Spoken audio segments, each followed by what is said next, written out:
Hello दोस्तों, राधे राधे। आप सब कैसे हैं? आशा करती हूँ आप सब बहुत अच्छे होंगे, मज़े में होंगे। आप सभी का बहुत बहुत स्वागत है हमारे न्यू ब्लॉग में। हो चुकी एक नई सुबह की शुरुआत और सुबह के बज रहे हैं 6। तो इधर आ गए हैं बगिया और आज डेट है 16 अप्रैल, दिन है मंगलवार। तो सभी भैया दीदी हमारे अपने घरों में स्वस्थ और मस्त होंगे। ईश्वर से मेरी यही प्रार्थना है कि अपने जीवन में आगे बढ़ते रहें और तरक्की करते रहें। आप सभी के आशीर्वाद से मैं भी ठीक हूँ। तो इधर मैं आरब को लेकर आ गई थी बगिया, क्योंकि अम्मा थी बगिया में। तो अम्मा कहने लगी कि आरब को भी बगिया लेकर आ जाना। तो मैं यहीं पर फिर आ गई हूँ आरब को देकर और फिर जाएंगे घर। और आज हमारी दीदी ने व्रत रखा है, मतलब हमारी जेठानी जी ने व्रत रखा है। परिवार अष्टमी का उन्होंने व्रत किया है, जैसे जिन्हें बोलते हैं आगे पीछे का व्रत रखना। तो आज वो व्रत हैं, तो थोड़ा बहुत काम मैंने करवा लिया है। कहा कि भाई व्रत रखो तो टाइम लगता है, जैसे पूजा की तैयारी करो। तो वो भी खाना में लगी हुई हैं और साथ साथ में अपनी पूजा की भी जैसे तैयारी कर रही हैं। तो इधर मैंने आटा लगा दिया है और उसके बाद में रोटियां भी बना लेंगे। तब तक हमारी दीदी ने जो छत पे सब्जी छौंक कर आ गई हैं। तो मैंने कहा चलो हम रोटियां बना लेते हैं और आप नहा धोकर पूजा कर लीजिए, क्योंकि पूजा का भी टाइम हो गया है। और जैसे घर में कुछ ऐसा फल फ्रूट या कुछ खाने वाला भी नहीं है जो वो दीदी खा लें। तो उसकी वजह से मैंने कहा थोड़ी बहुत हेल्प भी करा देते हैं। वैसे भी मिल बांट के सभी लोग काम कर लेते हैं। और अब व्रत रखा है, वैसे तो ननद जी भी हमारी बहुत काम कराती हैं, लेकिन इस टाइम गेहूं कट रहे हैं तो सभी लोग खेत पर गए हैं। तो अम्मा की तबीयत नहीं ठीक रहती है, उसकी वजह से अम्मा यहीं पर हैं। तो आरब को भी साथ साथ में खिलाती रहती हैं, तो हम तब तक काम करवा लेते हैं। पहले तो मैं भी बहुत व्रत रखा करती थी, जैसे परिवार अष्टमी का ही व्रत कर लेती थी नवरात्रि में, और नहीं तो जैसे पूरे भी व्रत रही हूँ। लेकिन इस टाइम आरब की वजह से पापा ने मना कर दिया कि व्रत मत रखो, क्योंकि आरब भी पास का ही दूध पीते हैं और ऐसा कुछ खाने पीने वाला भी नहीं है। और इस टाइम बहुत ज़्यादा घर का काम भी हो जाता है, उसकी वजह से पापा हमारे बहुत जल्दी गुस्सा हो जाते हैं कि अगर व्रत रखो। तो कहा कि चलो रहने देते, आरब भी छोटे हैं और अच्छे से पूजा पाठ भी ना कर पाओ तो अच्छा भी नहीं लगता है, और दोनों टाइम नहाना भी होता है। तो उसकी वजह से मैंने कहा अभी ही आरब की सर्दी कम हुई है और व्रत रखेंगे तो हमें अगर सर्दी लग गई तो आरब को भी सर्दी हो जाएगी, उसकी वजह से मैंने व्रत नहीं रखा। और फिर बनाने लगे हैं यहाँ पर रोटियाँ, क्योंकि टाइम भी हो गया है, सभी लोग खेत पर से आ रहे हैं। तो हम तब तक आरब भी हमारे खेल रहे हैं, तो कहा कि जल्दी जल्दी रोटी भी बना लेते हैं, नहीं तो आरब भी आ जाएंगे बगिया से खेल कर। तो इधर फिर हम बैठकर ही रोटी बनाने लगे, क्योंकि खड़े खड़े रोटियां बनाओ तो बहुत ज़्यादा थक जाओ, पैर भी दर्द करने लगते हैं, काफ़ी टाइम लग जाता है रोटियां बनाने में। दोपहर को जैसे थोड़ा खाना बढ़ाकर बनाते हैं, क्योंकि सभी लोग जैसे सुबह का खाना खा के फिर दोपहर में भी थोड़ा बहुत खा लेते हैं, और कोई ना खाए तो पापा हमारे तो ज़रूर ही खाते हैं। तो उसकी वजह से थोड़ा बढ़ाकर बना लेते हैं। तो दोपहर में थोड़ी ज़्यादा रोटियां सेकने होती हैं और शाम को बहुत ज़्यादा जैसे कम सेकनी पड़ती हैं।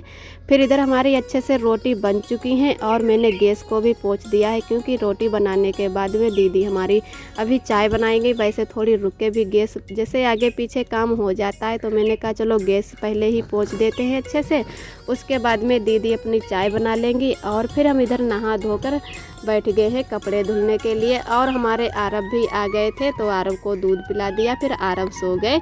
तो इधर मैंने जल्दी से नहा लिया और उसके बाद में कपड़े भी धुल लेते हैं। आज मैंने कपड़े भी थोड़ी देर से ही धुले थे, क्योंकि इतनी तेज़ हवा चलने लगती है कि जैसे कपड़ों में अगर चिमटी ना लगाओ तो सारे कपड़े ज़मीन पर गिर जाते हैं और गंदे हो जाते हैं, दोबारा धुलने पड़ते हैं। तो उसकी वजह से मैंने देर से ही कपड़े धोए हैं, थोड़े ही हमारे कपड़े हैं। और आरब के आजकल तो बहुत ज़्यादा कपड़े हो जाते हैं, दिन में कई जोड़ी कपड़े पहनाने होते हैं, क्योंकि अब घुटन आरब चल रहे हैं, उसकी वजह से बहुत जल्दी कपड़े गंदे कर देते हैं। तो आरब के ही हमसे ज़्यादा कपड़े आरब के हो जाते हैं।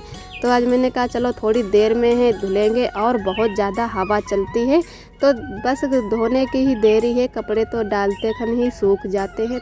और आप सभी दोस्तों को तहे दिल से बहुत बहुत धन्यवाद। आप सभी बहुत ही प्यारे प्यारे कमेंट करते हो, हमें बहुत ही अच्छा लगता है, बहुत ही खुशी मिलती है। अपना कीमती समय निकालकर हमारे वीडियो पर सभी भैया दीदी आते हैं, भगवान उनको हमेशा खुश रखे। और जो भी हमारे चैनल पे न्यू आते हैं तो प्लीज़ लाइक और सब्सक्राइब ज़रूर करें, हमारे चैनल से जुड़े रहें। ऐसे ही अपना प्यार और सपोर्ट बनाए रखना।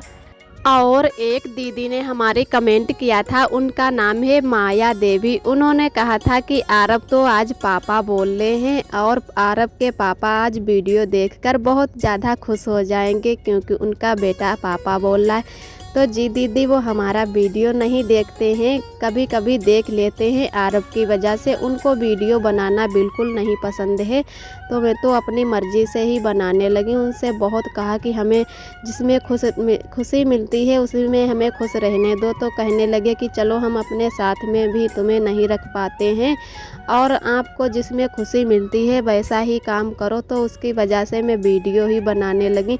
कुछ हमारी मजबूरियां हैं वीडियो बनाने की और कुछ हमें शौक़ भी है, तो उसकी वजह से हम यूट्यूब पर वीडियो बना के डालने लगे। नहीं तो उनको तो बिल्कुल पसंद नहीं है कि हम यूट्यूब पर वीडियो बनाएं। फिर भी अब खुश रहते हैं और कभी कभी वीडियो हमारा देख लेते हैं। वैसे तो यहाँ पर रुकते ही नहीं, जो हमारी थोड़ी बहुत हेल्प करे वीडियो बनाने में या उन्हें अच्छा लगे कि हम वीडियो बना रहे हैं। उन्होंने कहा कि कोई बात नहीं, जिसमें आपको खुशी मिलती है उसी में खुश रहिए, सबका हक है अपनी अपनी ज़िंदगी जीने का।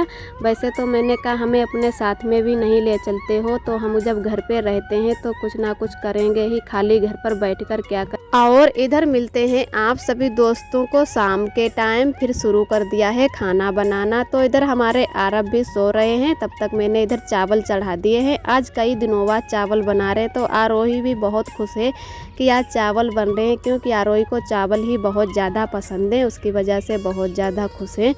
और ननद जी हमारी आज नहीं गई थी, उनकी तबीयत नहीं ठीक थी, तो उसकी वजह से आज घर पर ही थी हमारी ननद।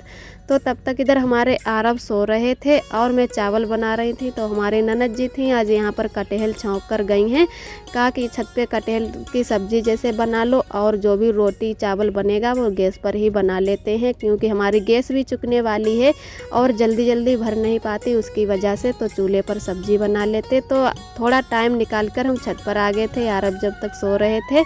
तो मैंने देखा कि अभी हमारी अच्छे से सब्ज़ी नहीं बनी है, तो मैंने थोड़ी देर के लिए और चूल्हा जला दिया, बस थोड़ी ही बनने को रह गई थी। तो इधर जब तक हम चूल्हा जलाकर नीचे आए और आरब हमारे जाग चुके थे, आरोही के साथ में खेल रहे थे, तो हमने कहा कि चलो अब तो आरब भी जग गए हैं। और हमारे उधर चावल भी बन चुके थे और थोड़ी ही सब्ज़ी बनने को थी, तो सब्ज़ी भी अच्छे से तब तक बन जाएगी। तो इधर फिर हम बैठ गए हैं बर्तन धुलने के लिए। थोड़ी देर आरब को खिलाया और आरब को खिलाने के बाद में आरब फिर किसी के पास खेलने चले गए, क्योंकि सभी लोग आ चुके थे खेत से घर। तो इधर तब तक मैंने कहा बर्तन भी धुल लेते हैं। शाम को जैसे अकाहे बर्तन धुलो तो बहुत ज़्यादा टाइम लग जाता है, उसकी वजह से जितने ही बर्तन हो जाते हैं थोड़ा थोड़ा करके मैं धो लेती हूँ, तो उससे थोड़ा जल्दी भी हो जाता है। तो अभी हमारी कढ़ाई मांजने को रह गई है, तब तक जो भी हल्के बर्तन हैं ये वाले धो लेते हैं। और कुछ लोगों ने खाना खा लिया है, कुछ लोगों ने अभी नहीं खाया है, तो मैंने भी अभी नहीं खाना खाया, पहले बर्तन ही धुल लेते हैं और उसके बाद में खाना खाएंगे। फिर जो भी हमारे थोड़े बहुत बर्तन रह जाएंगे वो रख देंगे, ऐसे ही सुबह धुल लेंगे, क्योंकि आरब की वजह से थोड़ा जल्दी जल्दी करते रहते हैं कि जितने टाइम भी काम हो जाए उतना ही अच्छा रहेगा। खाना तो आरब को गोद में भी लेकर खा लेते। फिर हमारे इधर अच्छे से बर्तन भी धुल चुके हैं और आप सभी दोस्तों को मिलते हैं अब सुबह के टाइम फिर से। आप सभी दोस्तों को हमारा प्यार भरा गुड मॉर्निंग। और इधर हमारे आरब सो रहे हैं लेकिन जाग गए हैं, इधर उधर पलथा ले रहे हैं कि मम्मी आए और हमें उठा ले आके। और ननद जी हमारी अभी लेटी हुई हैं, क्योंकि मैंने बताया था आप सभी को कि शाम को उनकी तबीयत ख़राब हो गई थी, उसकी वजह से अभी लेटी हुई हैं। तो मैं आरब को भी देखते जा रहे हैं और इधर रख दी है चाय, क्योंकि सभी लोगों को खेत पर जाना है तो चाय की देरी हो रही है। तो मैंने चाय भी बनने रख दी और शाम को जो बर्तन धुले थे वो अभी नहीं रख पाए हैं, तो वो बर्तन भी अभी रख देंगे। शाम को जैसे धुल के रख दो टब में तो उसका अच्छे से पानी निचुड़ जाता है, उसके बाद में ही ऊपर पत्थर पर रखते हैं। अगर तुरंत ही धुल के रख दो तो उसका पानी बार बार चूता रहता है। तो इधर हमारी अच्छे से चाय भी बनती जा रही है और आरब को मैं गोद में लेकर आ गई, ताकि नहीं तो डर लगा रहता है कि कहीं गिर ना जाए, तो उसकी वजह से मैंने आरब को भी उठा लिया है। और इधर हमारे अच्छे से बर्तन भी रख जाएंगे और साथ साथ में चाय भी बनती रहेगी, क्योंकि आरब का जब से मुंडन हुआ है कई बार हमारे आरब गिर चुके हैं, तो खपड़ी में उनकी चोट ही बहुत जल्दी लग जाती है। तो मैं आरब को उठाकर लेकर आ गई। आज का ब्लॉग दोस्तों यहीं तक है। हमारा ब्लॉग कैसा लगा कमेंट में ज़रूर बताना। जो भी भैया दीदी हमारे चैनल पे पहली बार आते हैं तो प्लीज़ लाइक और सब्सक्राइब ज़रूर करें। और फिर मिलते हैं अगले ब्लॉग में, तब तक के लिए आप सभी दोस्तों को मेरा प्यार भरा नमस्ते।